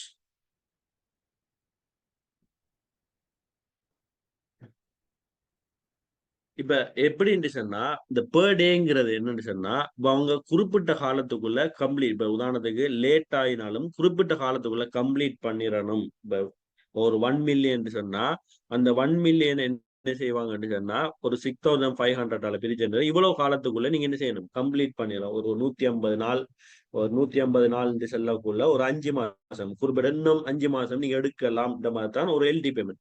இப்ப இதுக்கு மேல போகக்குள்ள இந்த 10% மேல போகக்குள்ள அவங்க என்ன செய்வாங்கன்னு சொன்னா அவங்க என்ன அவங்கள கன்ஸ்ட்ரக்ஷனை விட்டு நிப்பாட்டுற மாதிரி என்ன செய்வா, ஏதாவது பிளேன் அன்னரம் போகும். சரியானே? அப்ப பேசிஸ்ன்னா பெர் டேக்கு ஒரு அமௌண்ட் என்ன ஃபிக்ஸ் பண்ணுவாங்க. சரியானே? அந்த அமௌண்ட்டுக்கு எந்த பெர்சன்டேஜும் இல்லை. ஆனா லிக்விடேட் டேமேஜ்ல எஸ்பிடி ரூல் என்னன்னு சொன்னா மேக்சிமம் அமௌண்ட் என்னன்னு சொன்னா 10% தான் இனிஷியல் கான்ட்ராக்ட். அதுக்கு மேல வெட்டுறதுக்கு எந்த அத்தாரிட்டியும் இல்லை. சரியானே? கிளியரா எல்லாருக்கும்? யாரும் டவுட்ஸ் இருந்தா கேளுங்க.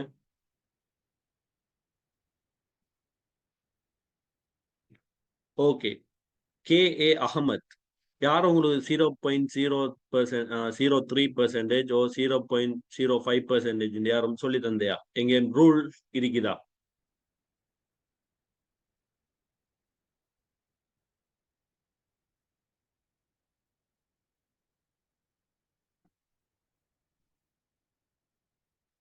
நீங்க ஸ்ரீலங்கால ஒர்க் பண்றேன்னு சொன்னா எஸ்பிடி ரூல்ல தான் நீங்க என்ன செய்யணும்னு சொன்னா ஒர்க் பண்ணணும். இந்த எஸ்பிடில நீங்க எஸ்பிடில ஒரு நோமலா என்னன்னு சொன்னால் அதுல ஒவ்வொரு எஸ்பிடி 1, 2, 3 இருக்கு. அதுல ஏத்த மாதிரி அதோட பில்டிங் கன்ஃபிகரேஷனுக்கு ஏத்த மாதிரி நீங்க பயன்படுத்தலாம்.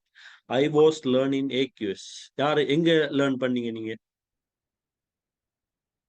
அப்படி ஒரு பெர்சன்டேஜ் எந்த இடத்துலயும் இல்லை. அப்படியே படிப்பிச்ச ஆள்கிட்ட நீங்க கேளுங்க, இந்த ரூல் எங்க இருக்கு, உண்ட எஸ்பிடில இருக்கணும் அல்லது ஏதாவது ஃபிடிக் ஏதாவது எங்கேயாவது ஒரு இடத்துல இருக்கான்னு கேளுங்க. அதாவது நம்மட ஸ்ரீலங்காட ஸ்டாண்டர்ட் பிட்டிங் டாக்குமெண்ட்ல இல்லாட்டி வேற எதுலயாவது இருக்கான்னு கேளுங்க. அப்படி ஒன்றுமே இல்லை. சரியானே? அதாவது எல்டி பெர் டேங்கிற அமௌண்ட் உண்டு. அதுல பில்டிங் கன்ஃபிகரேஷனை பொறுத்து பில்டிங் என்ன செய்வா அதோட பெருசை பொறுத்தோ அதோட லார்ஜை பொறுத்து தான் என்ன செய்வாங்கன்னு சொன்னா அந்த பெர் டே அமௌண்ட் ஃபிக்ஸ் பண்ணுவாங்க. சரிதானே? Okay, next.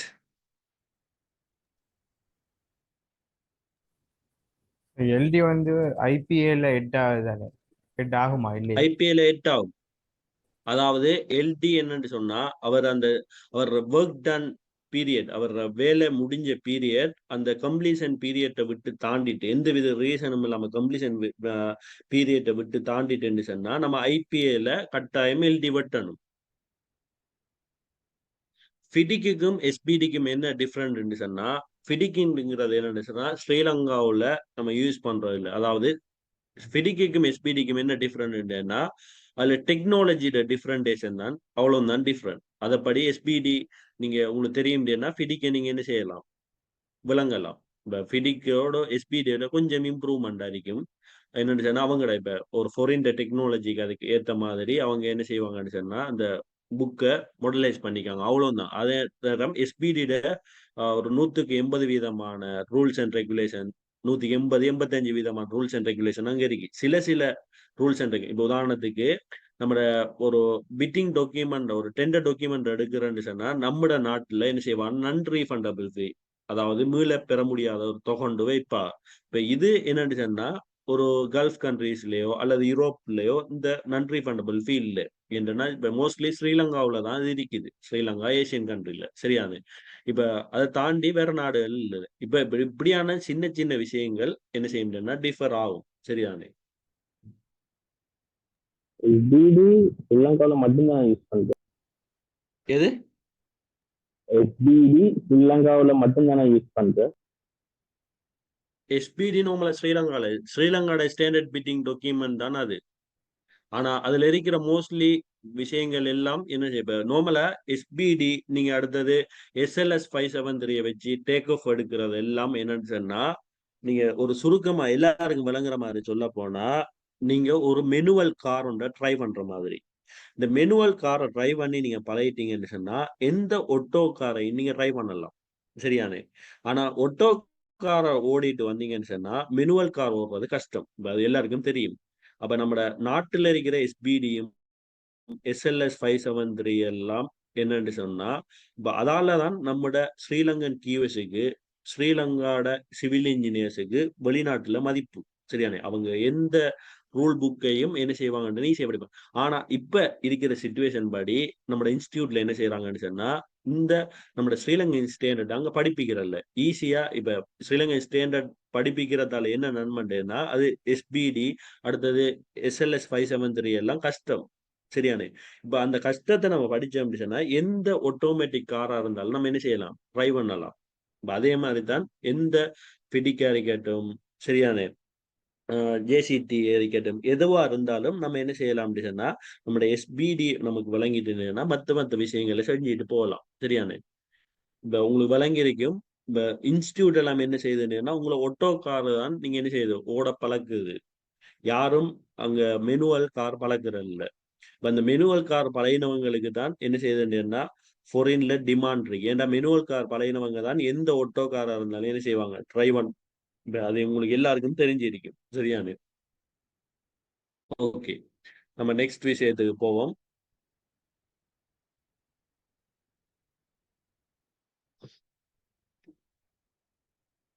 அடுத்தது முக்கியமான விஷயம் என்னன்னு சொன்னா மெட்டீரியல் அட் சைட். இந்த மெட்டீரியல் சைட் என்னன்னு சொன்னால், நாங்க இதுவும் ஒரு அட்வான்ஸ் பேமெண்ட் மாதிரி. அதாவது நம்ம ஒரு ஒர்க் நடந்துட்டு போகக்குள்ள நம்ம என்ன செய்வோம் அப்படின்னு சொன்னா, ஒரு மெட்டீரியல் சைட், இப்போ அதுக்கு ஒர்க்குரிய மெட்டீரியலை நான் பர்ச்சேஸ் பண்ணேன்னு சொன்னா அந்த மெட்டீரியலுக்கு நான் என்ன செய்வேன்னா ஒரு பில் ஒன்று சப்மிட் பண்ணுவேன். அந்த பில்லுல நான் 80% அமௌண்ட் தான் நான் என்ன செய்வேன்னா கொடுப்பேன். இப்ப இது என்னன்னு சொன்னா மெட்டீரியல் வந்து அப்படியே என்ன செய்ய போகுதுன்னா ஒர்க் டன் ஆக போகுது. சரியான. இப்ப ரேட் அனலைஸ் படிச்சிருப்பீங்க நீங்க. ரேட்ல மெட்டீரியல், அடுத்தது லேபர் மாறு, அடுத்தது plant and machinery, wastage, overhead இதெல்லாம் சேர்ந்ததுதான் ரேட். இப்ப அதுல நான் மெட்டீரியல் என்ன செய்ய போகுதுன்னா ஆட்டோமேட்டிக்கா ஒரு ஒர்க்குள்ள போய் என்ன செய்ய போகுது, ஒர்க் டன் ஆக போகுது. அப்படி இருக்கக்குள்ள நான் சொன்னா மெட்டீரியல் அவர் பர்ச்சேஸ் பண்ணி நம்மளை கொண்டு வந்தான்னு சொன்னா அதுக்கு ஒரு அட்வான்ஸ் பேமெண்ட் மாதிரி கொடுத்துட்டு நாங்க அதை என்ன செய்வோம் அப்படின்னா டிடெக்ட் பண்ணுவோம். இதுதான் என்ன சொன்னா மெட்டீரியல் பேமெண்ட். சரியானு. ஓகே, இப்ப இதுல யாருக்காவது டவுட்ஸ் இருக்குதா? நம்ம இவ்வளவு நேரமும் என்ன செய்யணும்னா இன்டரிம் பேமெண்ட் அடுத்தது இன்டரிம் எவல்யூவேஷன் நோட்ஸ் பாடத்தை பார்த்தோம். இதுல யாருக்காவது டவுட்ஸ் இருக்குதா? டோட்டல் எஸ்டிமேட் காஸ்ட்டுக்கும் இன்ஜினியர் எஸ்டிமேட் காஸ்ட்டுக்கும் என்ன சம்பந்தம்? அது கொஞ்சம் இடையில கொஞ்சம் கிளியர்லாம் அப்படின்னு. டோட்டல் எஸ்டிமேட் காஸ்ட்டுக்கும் இன்ஜினியரிங் எஸ்டிமேஷனுக்கு என்ன டிஃபரெண்ட்னா, டோட்டல் எஸ்டிமேட் காஸ்ட் செய்யக்குள்ள எந்தவித பிளேனும் இருக்காது. இன்ஜினியரிங் எஸ்டிமேட் காஸ்ட் செய்யக்குள்ள பிளேன் இருக்கும். டோட்டல் எஸ்டிமேட் காஸ்டோட நோக்கம் என்னன்னு சொன்னா நம்ம நிதி ஒன்றை ஒதுக்குறது தான் அதோட நோக்கம். இப்ப நம்ம என்ன செய்வோம் சொன்னா, இப்ப நான் ஒரு பில்டிங் கட்ட போறேன்னு சொன்னா, இப்ப நான் 1 கோடி காசு வச்சிருக்கேன் வைப்போமே. இப்ப நான் என்ன செய்யறேன்னு சொன்னா ஒரு மேசன் போஸ்ட் பிடிச்சி நான் இப்படி ஒரு பில்டிங் கட்டப்படுறேன், எனக்கு இந்த வளவுக்குள்ள வேணும், 2 ஸ்டோரி பில்டிங் வேணும், இத்தனை பெட்ரூம் வேணும், இப்படி வேணும்ட்டு நான் ஒரு ஸ்பெசிபிகேஷனை சொன்னா அவரோட எக்ஸ்பீரியன்ஸ்ல அவர் என்ன செய்வார்னா இவ்வளவு காசு ஒரு 70 ஒரு 1 மில்லியன் சரியான 1 மில்லியன் காசு தேவைப்படும் சொன்னா நான் அந்த 1 மில்லியன் நான் என்ன செய்வேன்டா இந்த நிதியில இருந்து ஒதுக்கி வைப்பேன். அதுக்கு பிறகு இப்போ 1 மில்லியனுக்குள்ள எப்படி இருக்கும் சொன்னா இன்னைக்கு ஒர்க் பண்ற காசு, லேபருக்குரிய காசு, மெட்டீரியலுக்குரிய காசு, எக்ஸ்ட்ரா மணி, இது அடுத்த இந்த ஒரு இன்ஜினியர் ஒரு ஆள் வச்சு அவருக்குரிய காசு எல்லாம் சேர்ந்ததுதான் என்னவா இருக்கும். சரியான இப்ப இதுதான் என்ன டோட்டல் எஸ்டிமேட் கோஸ்ட். இதை என்ன செய்யறாங்கன்னா சீனியர் குவான்டிட்டி சேவை மாதிரி ஒரு இன் ரைட்டிங்ல கொடுக்காங்க, நான் சொன்ன ஃபார்மேட்ல இன் ரைட்டிங்ல கொடுக்காங்க. அதுக்கப்புறம் என்ன செய்யறாங்கன்னு சொன்னா இன்ஜினியரிங் எஸ்டிமேஷன் என்னன்னு சொன்னா இப்ப நான் என்ன செய்ய போறேன், டெண்டர் ஒன்று நான் கொடுக்க போறேன். இப்ப நான் இந்த லெப்பொண்ட ஏலம் விட போறேன்னு சொன்னா லெப்பொண்ட் மினிமம் பிரைஸ் முதல்ல எனக்கு தெரிஞ்சிருக்கணும். அப்படி தெரிஞ்சிருந்தா தான் நான் ஏலம் விடக்குள்ள ஒரு ஆள் அமௌண்ட் கூட கேட்கறா குறைய கேட்கறாங்கிற விளங்கும். அப்ப அதன் அடிப்படையில் என்ன செய்யறாங்கன்னா இன்ஜினியரிங் எஸ்டிமேஷன் ஒன்று செய்யறாங்க. இன்ஜினியரிங் எஸ்டிமேஷன் அந்த அவங்களோட பில்டிங் கோஸ்ட்டை முதல்ல அவங்க தெரியறதுக்கு தெரியறது மூலமா என்ன செய்யறாங்கன்னா அந்த தெரியறதுக்கு அவங்க என்ன செய்யறாங்கன்னா ஸ்ட்ரக்சரல் இன்ஜினியர் மாட்ட இருந்து வந்த பிளேன்ல இருந்து அவங்க என்ன செய்யறாங்கன்னு டேக் ஆஃப் எடுக்காங்க. அந்த டேக் ஆஃப் குவான்டிட்டி யூஸ் பண்ணி ரேட் அனலைஸ் செஞ்சு அவங்க ரேட் அனலைஸ் எப்படி செய்வாங்கன்னா வித்தவுட் ஓவர் ப்ராஃபிட்ல செஞ்சு அவங்க டோட்டல் அமௌண்ட் ஒன்று எடுப்பாங்க. அந்த அமௌண்ட் ரிஃபர் பண்ணிட்டு அதுக்கப்புறம் என்ன செய்வாங்கன்னா குவான்டிட்டி இருக்க என்ன செய்வாங்கன்னா ரேட் எல்லாம் இரேஸ் பண்ணி போட்டு அப்படியோ டெண்டர் டாக்குமெண்ட்டை மாற்றுவாங்க. அப்போ இதுதான் டோட்டல் எஸ்டிமேட் கோஸ்ட்டுக்கும் இன்ஜினியர் எஸ்டிமேஷனுக்குரிய டிஃப்ரெண்ட். அப்போ டோட்டல் எஸ்டிமேட் கோஸ்ட் டைம்ல எந்த வித பிளான் இருக்காது, ஸ்பெசிஃபிகேஷனை மட்டும் கேட்டு அவங்க டோட்டல் எஸ்டிமேட் கோஸ்ட் செய்வாங்க. இன்ஜினியரிங் எஸ்டிமேஷன்ல ஒரு கையில பிளான் இருக்கும், அவங்க ஷெட்யூல் இப்போ ஒர்க்கிங் ஷெட்யூல் இருக்கும், அதை வச்சுக்கொண்டு என்ன செய்வாங்கன்னா இப்போ இன்ஜினியரிங் எஸ்டிமேட் செய்யற நோக்கம் என்னன்னு சொன்னா நமக்கு ஒரு நம்மளோட பிரைஸ் தெரிஞ்சிருக்கணும். பெர்ஃபார்மன்ஸ் பாண்டுங்கிறது என்னன்னு சொன்னால் ஒரு கன்ஸ்ட்ரக்ஷன் ப்ராஜெக்ட்ல ஒரு கண்ட்ராக்டருக்கு என்ன செய்யறான்னு சொன்னா ஒரு ஏதாவது வரக்குள்ள அந்த கன்ஸ்ட்ரக்ஷனை இடையில விட்டு போட்டு ஓடாம இருக்கிறது தான் பெர்ஃபார்மன்ஸ் பாண்ட் வந்து கொடுக்குறது. இது இனிஷியல் கான்ட்ராக்ட் பிரைஸ்ல இருந்து 5% கொடுப்பாங்க. இப்ப இவனா எக்ரிமெண்ட் சைன் பண்ணக்குள்ள கட்டாயம் பெர்ஃபார்மன்ஸ் பாண்ட் அவர் சப்மிட் பண்ணணும். அது எது வரைக்கும் கம்ப்ளீஷன் டேட் வரைக்கும் என்ன செய்யணும் பெர்ஃபார்மன்ஸ் பாண்ட் இருக்கணும் அவருக்கு. சரிதானே? ஓகே.